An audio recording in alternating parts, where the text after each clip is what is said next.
Oi, gente, tudo bem com vocês? Meu nome é Ana Luísa, sou licenciada em Matemática pela Universidade Federal de Viçosa. Estou aqui hoje no 13º Workshop de Verão do DNA para apresentar uma parte do meu projeto de pesquisa, cujo tema da palestra será a teoria espectral de grafos. Sou orientada pelo professor Rogério Carvalho, que é professor também da UFV, e já deixo meu agradecimento ao apoio da CNPq.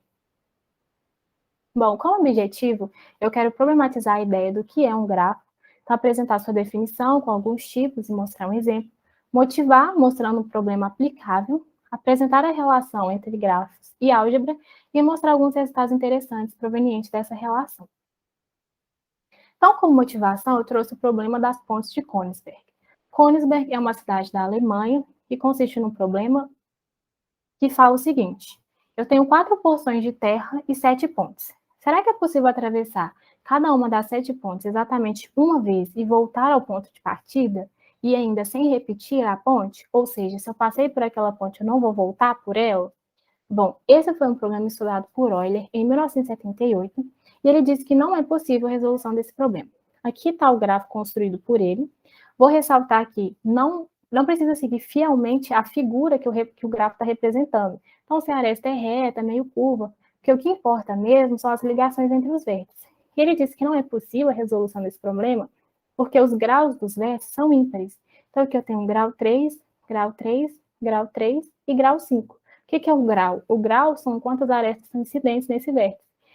E por ser ímpar, não é possível, porque para me passar por essa porção de terra, por esse vértice, eu preciso entrar e sair. Então, eu precisaria que os graus fossem pares.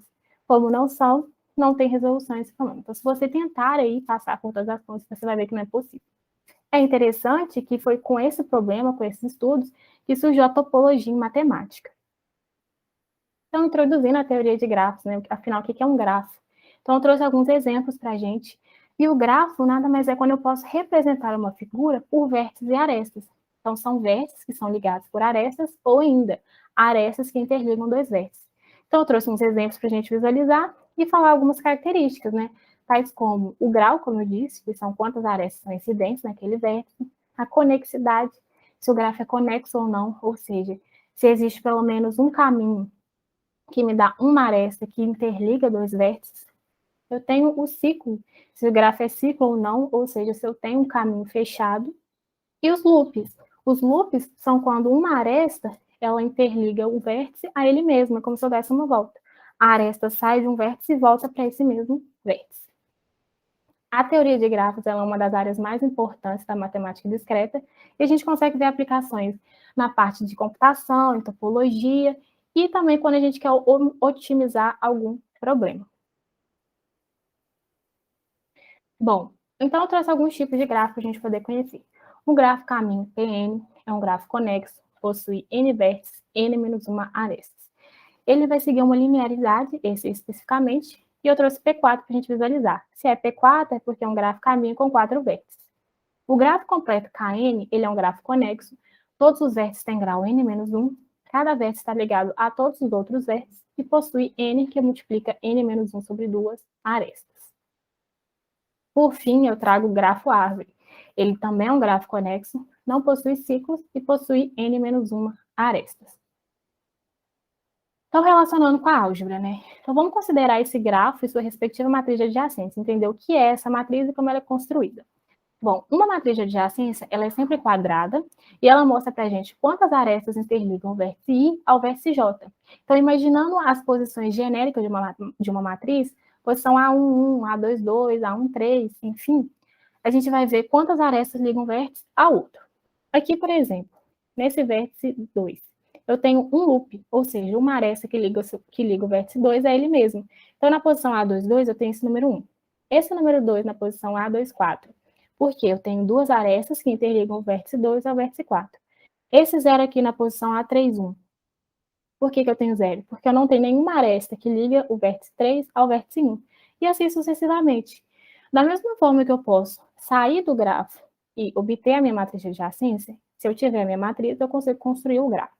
Aqui, como as minhas arestas elas não são direcionadas, não são dirigidas, elas não têm uma orientação, então a matriz ela será simétrica por construção, sendo simétrica ela é diagonalizável, sendo diagonalizável, ela possui um polinômio característico e todos os resultados da álgebra linear que a gente conhece, autovalores, autovetores e sucessivamente. Aí eu trouxe um exemplo para a gente ver alguns resultados dessa relação de grafo com álgebra. Trouxe como exemplo o grafo completo K5 e a sua respectiva de matriz de adjacência é essa. Na diagonal principal, todos os elementos são zero, porque eu não tenho nenhum vértice que liga algum vértice a ele mesmo, não tenho nenhum loop, e todo o restante é 1, porque eu sempre vou ter uma aresta ligando todos os outros vértices. Bom, os autovalores dessa matriz serão as raízes desse seguinte polinômio característico, nos atentando para esses dois coeficientes que aparecerão mais na frente. E os resultados desses autovalores serão menos 1 com a multiplicidade 4 e o número 4. Bom, a partir de agora, todos os resultados que eu falar valem para todos os tipos de grafo, não só o Kn e não só o K5. Eu trouxe o K5 para exemplificar, mas valem para todos os tipos de grafo. Primeiro, o traço de uma matriz é a soma da diagonal principal. Se resultar em zero, implica que o grafo não tem loop. Em todo grafo, a soma dos autovalores dão zero, bem como nesse exemplo, se a gente vê, a soma dá zero. A soma dos quadrados dos autovalores dão o dobro da quantidade de arestas. Então, fazendo essa conta e dividindo por 2, eu chego que eu tenho 10 arestas no meu grafo, que é aquele coeficiente que acompanha a incógnita com grau 2. E, por fim, 1/6 da soma dos cubos dos autovalores dá o número de triângulos que a gente consegue visualizar no grafo, que é aquele coeficiente que aparece junto com a incógnita de grau 3. Então, fazendo a conta, eu chego que eu posso visualizar 10 triângulos. Então, com isso, a gente percebe que não é necessário a gente fazer todas as contas sempre. A gente consegue visualizar esses resultados no polinômio característico, o que já otimiza nosso tempo. E, por fim, eu trago a matriz laplaciana, que é definida como a diferença da matriz grau pela matriz de adjacência. A matriz grau vai mostrar para a gente qual o grau de cada vértice, então vértice 1, 2, 3, 4 e 5, e a matriz de adjacência, que eu já disse como construindo. É interessante que essa matriz laplaciana, todos os autovalores são positivos, o zero é sempre um alto valor, e o segundo maior número ele vai medir a compacidade do grafo, que por definição vai ser o quão compacto aquele grafo é.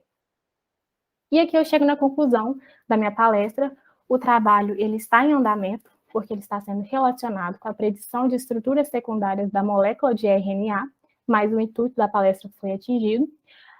Agradeço ao UFV, à CNPq e ao professor Rogério, e também ao DMA pela oportunidade de participar desse evento. Deixa meu contato para qualquer dúvida ou possível contato sobre esse assunto e algumas referências. Obrigada e até mais.